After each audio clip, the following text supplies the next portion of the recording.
Meus amados irmãos, eu quero ler para você o Salmo de número 90. Vamos ler juntos? Acompanhe. Senhor, Tu és o nosso refúgio, sempre de geração em geração. Antes de nascerem os montes e de criares a terra e o mundo, de eternidade em eternidade, Tu és Deus. Fazes os homens voltarem ao pó, dizendo, retornem ao pó, seres humanos. De fato, 1000 anos para Ti são como o dia de ontem que passou, como as horas da noite. Como uma correnteza, Tu arrastas os homens. São breves como o sono. São como relva que brota ao amanhecer. Germina e brota pela manhã, mas à tarde murcha e seca. Somos consumidos pela Tua ira e aterrorizados pelo Teu furor. Conheces as nossas iniquidades. Não escapam os nossos pecados secretos à luz da Tua presença. Todos os nossos dias passam debaixo do Teu furor, vão-se como um murmúrio.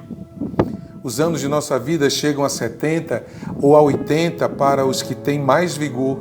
Entretanto, são anos difíceis e cheios de sofrimento, pois a vida passa depressa e nós voamos. Quem conhece o poder da Tua ira? Pois o Teu furor é tão grande como o temor que Te é devido. Ensina-nos a contar os nossos dias, para que o nosso coração alcance sabedoria. Volta-te, Senhor. Até quando será assim? Tem compaixão dos Teus servos. Satisfaze-nos pela manhã com o Teu amor leal, e todos os nossos dias cantaremos felizes.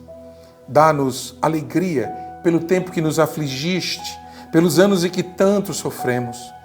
Sejam manifestos os Teus feitos aos Teus servos e aos filhos deles o Teu esplendor. Esteja sobre nós a bondade do nosso Deus soberano. Consolida para nós a obra de nossas mãos. Consolida a obra de nossas mãos. Esse Salmo 90 ele foi escrito por Moisés há 3.500 anos atrás, quando eles estavam em peregrinação pelo deserto por 40 anos, saindo do Egito, do exílio de 400 anos no Egito e em retorno para a terra de Canaã, a terra prometida. E aí eu pergunto, será que um salmo escrito há tanto tempo tem algo a nos ensinar hoje, século 21, ano 2020? A Bíblia diz que sim. Porque a Bíblia diz que toda a Escritura é inspirada por Deus e útil. Porque a Bíblia diz que toda a Escritura ela tem finalidade de ensino, de correção, de disciplina, de zelo para a justiça. Porque a Bíblia diz que Deus, o Deus das Escrituras, o Deus que inspirou as Escrituras é imutável, é eterno, nele não há mudança, nem sombra de variação, assim também é o homem. Então, assim como Deus é o mesmo, o homem permanece o mesmo. Então, aquilo que foi dito aos homens do passado tem sua aplicação plena na vida de cada um de nós hoje, mesmo um texto escrito há tanto tempo atrás. Esse salmo revela verdades fundamentais sobre Deus, sobre o estado do homem pecador e sobre a salvação pela graça. O coração deste salmo é nos lembrar que o Senhor Deus é um eterno refúgio para o seu povo, é um eterno refúgio para todos aqueles que o buscam e para todos aqueles que, pela fé, depositam nele a esperança de torná-lo refúgio, socorro bem presente na tribulação e na angústia. Moisés usa a palavra refúgio, irmãos, significando um lugar seguro, um lugar onde podemos morar sem medo. O pensamento básico de Moisés, quando fala a palavra refúgio, é o pensamento de morada. E por quê? Porque quando Moisés estava escrevendo esse salmo, penso eu, a sua mente arrazoava mais ou menos assim: Senhor, nós estamos rodeando no deserto. Não temos casas, não temos lugar fixo, não temos terra, não temos morada, mas Tu, Senhor, és nossa morada. Nós podemos até ficar sem teto, sem pousada, sem abrigo e sem terra, mas Tu, Senhor, és o nosso abrigo, a nossa morada eterna e segura. Em outras palavras, ele tinha a convicção dada por sua experiência íntima e pessoal com Deus. Experiência essa também vivida pelo próprio povo. Portanto, tanto Moisés quanto o povo tinham a convicção de quem Deus era, de relevante, de significativo, de importante na vida de cada um deles. Isso acontece com você? Você já sabe o tamanho da relevância de Deus na sua vida? Você já conhece Deus de fato? Não só de ouvir falar, não só de escutar sermões, não só de ler a Bíblia, não só de ver filmes a respeito dele, mas você conhece Deus como seu refúgio sempre presente, por experiência própria, por um encontro pessoal seu com ele. Isso acontecia com Moisés, isso acontecia com o povo. Eles vivenciavam, eles experimentaram o Deus que era morada eterna e segura para cada um deles. Portanto, essa era uma verdade não apenas pessoal para Moisés, mas uma verdade para todo o povo. Por isso que ele diz: tu és o nosso. Então não és só o meu refúgio, mas tu és o nosso refúgio. Eu quero dizer a você que Deus é o meu refúgio, é o meu socorro. Eu quero dizer a você que Ele pode ser também o seu refúgio e o seu socorro. E eu e você juntos podemos repetir o que esse salmo diz: Senhor, Tu és o nosso refúgio. Quando o povo estava passando por todas aquelas situações de adversidades, durante aquele rodear de deserto, quando eles estavam cativos lá no Egito, quando o povo sofreu perseguições durante a igreja primitiva, quando as perseguições mais horríveis e sangrentas na época da Reforma aconteceram sobre os cristãos em todas as épocas da Igreja de Cristo, seja no Antigo Testamento ou no Novo Testamento, uma verdade permanece inabalável: o Senhor é o nosso refúgio de geração em geração. O Senhor é o nosso abrigo. O Senhor é a nossa morada. O Senhor é o nosso esconderijo. O Senhor é o nosso ninho. O Senhor é o lugar onde podemos estar acolhidos, protegidos e seguramente consolados. Olhe para a sua situação que você está passando aqui agora. Você pode passar por problemas de saúde, por falta de trabalho. Você pode sofrer alguma enfermidade. Você pode sofrer por causa de Cristo no trabalho, na escola, na comunidade, com seus vizinhos, na sua família, no seu próprio lar. Você e eu podemos viver uma época de violência em nossa cidade, em nosso país. Uma época de incerteza política e econômica como a que estamos passando, uma época de pandemia do Covid-19 como a que estamos convivendo. Nós podemos ficar sabendo de notícias de atos de terror e violência em países como Estados Unidos, Europa, Líbano, Iraque e Afeganistão. Nós podemos viver num clima de medo quando a Índia, o Paquistão e a Coreia do Norte ameaçam usar suas armas nucleares. Mas nenhuma dessas coisas pode abalar a nossa suprema confiança. O Senhor é o nosso refúgio, sempre, de geração a geração. Meus irmãos, Moisés, quando começa a apresentar Deus como refúgio seguro, como morada segura e inabalável, ele faz uma pequena ilustração com montes, com mares, com o mundo.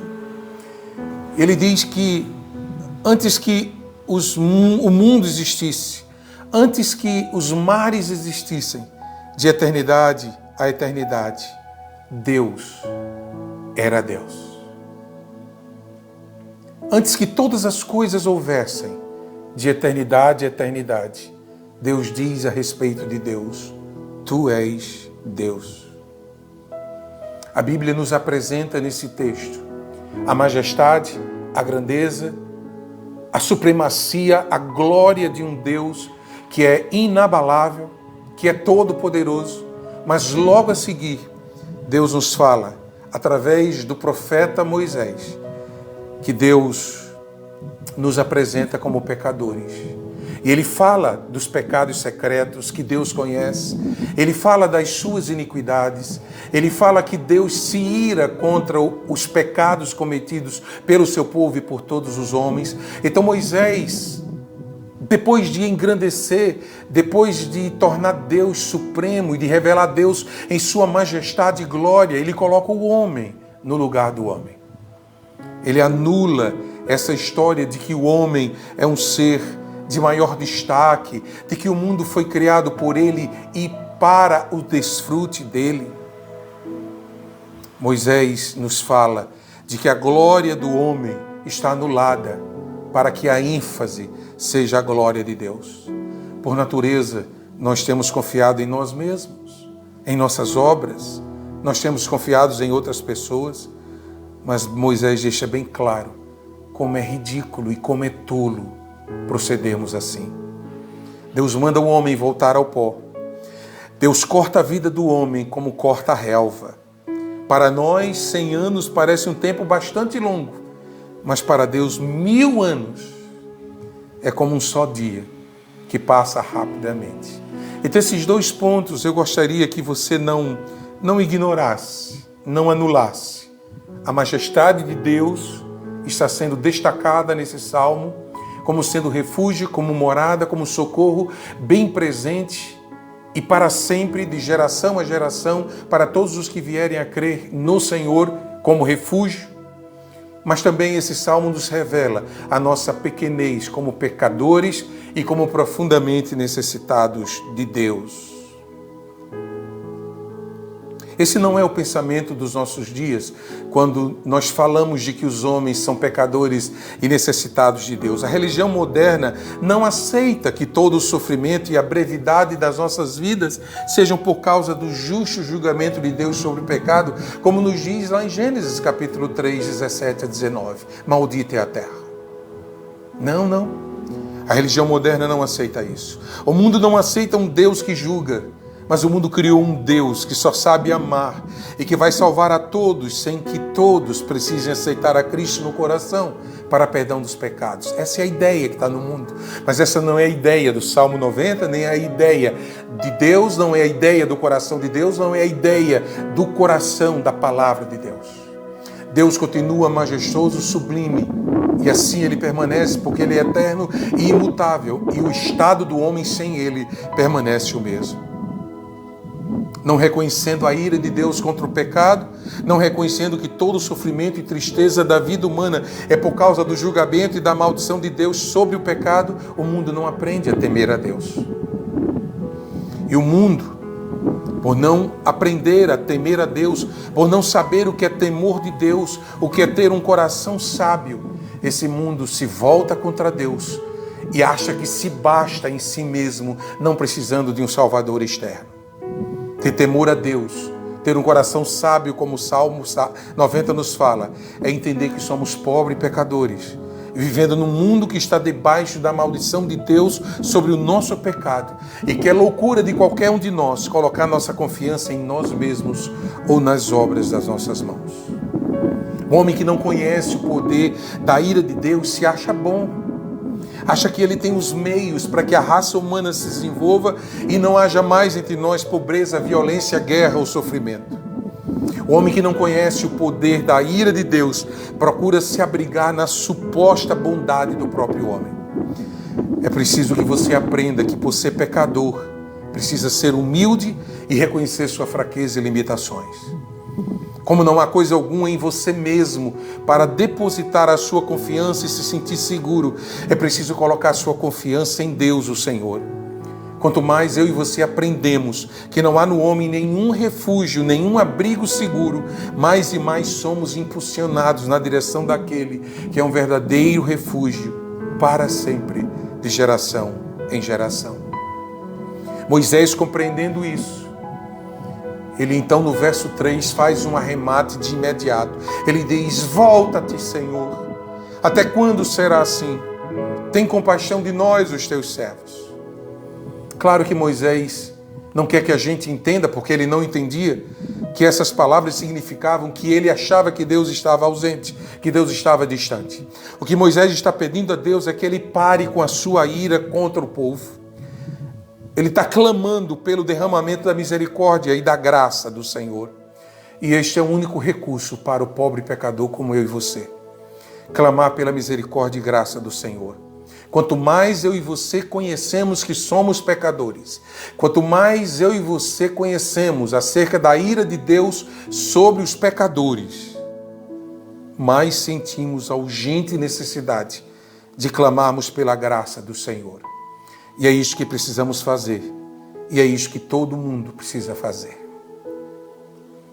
Eu quero terminar a palavra de hoje lembrando a você quais são os benefícios de termos o Senhor como nosso refúgio. Primeiro benefício: Deus nos sacia com a sua benignidade para que cantemos com júbilo e nos alegremos todos os nossos dias. O verso 13 diz assim: sacia-nos de manhã com a tua benignidade para que cantemos de júbilo e nos alegremos todos os nossos dias. Mesmo no mundo cheio de violência e sofrimento, todo aquele que tem Deus como seu refúgio já pode sentir o início da alegria eterna aqui e agora. Jesus Cristo nos enche com a sua graça, nos enche com o seu próprio Espírito e nos enche com a sua paz, que excede todo entendimento. O segundo benefício de quem tem Deus como refúgio é que Deus nos alegra por muito mais tempo do que pelo muito tempo que suportamos a adversidade. O texto diz no verso 15: alegra-nos por tantos dias quantos nos tens afligido, por tantos anos quantos suportamos a adversidade. Moisés pediu alegria por tantos anos quantos suportou a adversidade.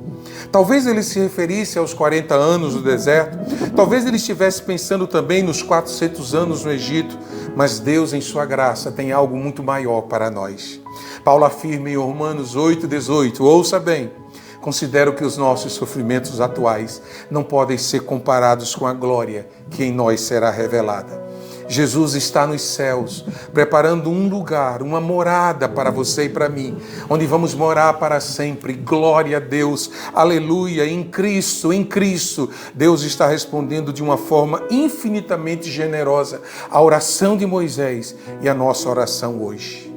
O terceiro benefício: Deus nos revela suas obras e sua glória a nós e aos nossos filhos. O verso 16 diz: aos teus servos apareçam as tuas obras e a seus filhos a tua glória. Deus se manifestou primeiramente como Deus Salvador, quando concedeu ao povo de Israel a terra prometida. Agora imagine o quanto Deus tem se manifestado por meio de Jesus Cristo e o quanto Ele já nos prometeu pela sua palavra para mim e para você. Somos uma raça eleita, sacerdócio real, nação santa, povo de propriedade exclusiva de Deus, para proclamarmos as obras daquele que nos chamou das trevas para a sua maravilhosa luz.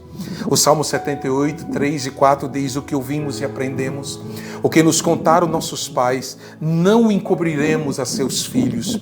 Contaremos à vindoura geração os louvores do Senhor e o seu poder e as maravilhas que fez. 1 Pedro 2,9 diz: vocês, porém, são geração eleita, sacerdócio real, nação santa, povo exclusivo de Deus. Para quê? Para anunciar as grandezas daquele que os chamou das trevas para a sua maravilhosa luz. Por fim, o quarto benefício daquele que tem ao Senhor como refúgio é que a graça do Senhor permanece sobre todos aqueles que se refugiam em Deus. O verso 17 diz: seja sobre nós a graça do Senhor nosso Deus. Confirma sobre nós as obras das nossas mãos. Sim, confirma a obra das nossas mãos. Somente assim a vida cristã ganha significado. Para aqueles que confiam em Deus, que fazem parte do corpo de Cristo, sua vida não é mais somente canseira e enfado, nossas vidas têm sentido em Cristo. A vida do homem sem Deus não tem significado. Ele nasce, procura sua própria glória e morre sem conseguir muita coisa. O crente tem uma vida cheia de significado e de relevância. Nós vivemos para a glória de Deus. Cristo torna nossas vidas importantes. Lá em Romanos 8, 38 e 39, diz que nem altura, nem profundidade, nem qualquer outra coisa na criação será capaz de nos separar do amor de Deus que está em Cristo Jesus, nosso Senhor. Temos um refúgio. Temos um abrigo seguro. Podemos com alegria continuar a rotina de nossas vidas, trabalhando e estudando. Podemos criar nossos filhos, lutar a boa luta, porque nossas vidas estão ocultas com Cristo em Deus.